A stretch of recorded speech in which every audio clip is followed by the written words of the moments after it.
Então,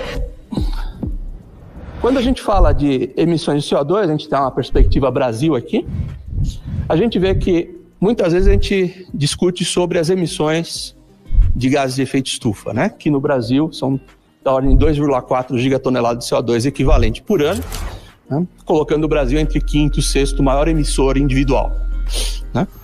Por sua vez, a gente fala muito pouco, ou convenientemente se fala muito pouco das capturas de CO2 que existem pelas matas nativas e coisas do tipo, que no Brasil é da ordem de 0,7 gigatonelada de CO2 equivalente. Então, o Brasil hoje, no balanço de emissões, tem uma emissão de 1,7. Veja que a questão de desmatamento, principalmente, está ligado a 1,2 gigatonelada, né? E a agricultura 0,6. E a gente vai ver que boa parte dessa questão da agricultura tem a ver com as emissões de metano que estão ligadas a resíduos ou dejetos de animais, né? Então, se hoje a gente fosse capaz de rapidamente zerar desmatamento e as emissões da agricultura, a gente já seria carbono neutro, né? Então, é importante a gente entender onde a gente está colocando esforços para efetivamente ser descarbonizado. Olá, tudo bem? Você sabia que menos de 1% da terra do Brasil gera o etanol para mais de 40% do uso de veículos leves? O Brasil tem 8,5 milhões de quilômetros quadrados. Mais de 60% dessa área é mata nativa, como a Amazônia e o Cerrado. Um exemplo, na Europa, a área nativa é menos de 0,2%. As atividades agrícolas e de pecuária no Brasil somam 30% da área do país. O restante, como cidades e infraestruturas, somam algo entre 400 a 500 mil quilômetros quadrados. Na atividade do agro, pastagem corresponde a 23% da área brasileira e 7% é agricultura. Então perceba que a desculpa usada pela Europa para não usar o etanol em seus veículos é errada. Não há competição com comida, uma vez que etanol é menos de 1% da área do Brasil. Há trabalhos na academia indicando um aumento de produtividade por tecnologia capaz de elevar em 50% a produtividade de etanol no Brasil. Assim, com algo como 5 a 6% da área de pastagem recuperada e destinada a produzir etanol, seríamos capazes de descarbonizar completamente a frota de veículos leves no Brasil.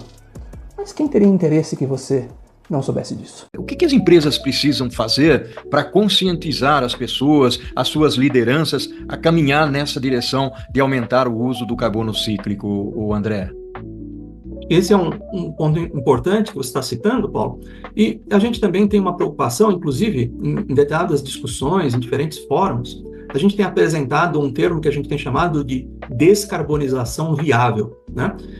Porque, às vezes, a gente acaba dando enfoque muito grande a soluções bastante complexas, apesar de interessantes do ponto de vista de tecnologia, mas que ainda não estão prontas o suficiente para apresentar um custo acessível, né?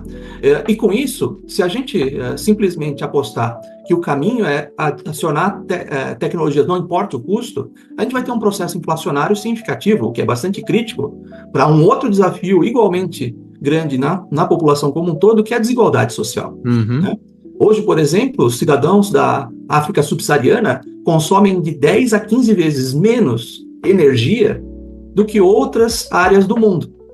Isso faz com que eles tenham também alguma coisa entre 15 a 20 anos menos de expectativa de vida.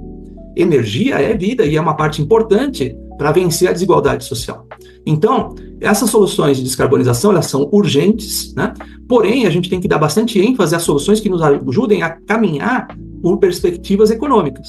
Então, por exemplo, eu citei aqui a ideia do metano, do biometano, a ideia do etanol, são caminhos hoje e que a gente praticamente não tem impacto significativo na vida útil operacional em termos de custo. Inclusive, do ponto de vista de custos operacionais, muitas vezes a gente tem redução dos custos operacionais utilizando esse tipo de tecnologia. Já o hidrogênio depende muito ainda de uma infraestrutura a ser montada, porém as perspectivas mostram que, a partir de 2035, nós teremos praticamente os custos de hidrogênio equiparados em energia com o gás natural.